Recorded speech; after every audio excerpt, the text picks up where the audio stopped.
Лекарите алармираат, со топлото време демнат опасностите од труење со храна. Високите температури и влагата се многу поволни за бактериите, па храната и пијалоците, колку задоволство, толку можат да бидат и опасност.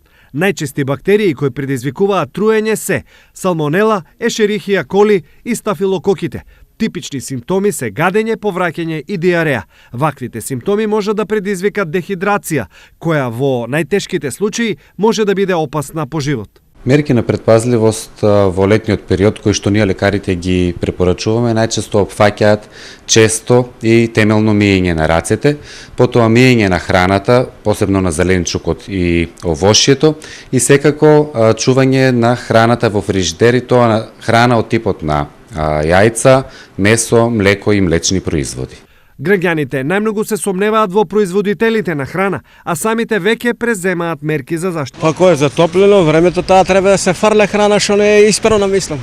Па храната во фрижидер се чува нормална работа. До сега на мене не ми се е паднало такво нешто да дојде до мене. Храната во фрижидер, се што се направи јадење, например, па и ден-два постоја, ама во фрижидер. Иначе се расипува. Знам јас тоа мина и без фрижидер, знам кога се расипуваше едно време. Не знаеме што земам, сега знаеме што земам. Мислиме дека уред.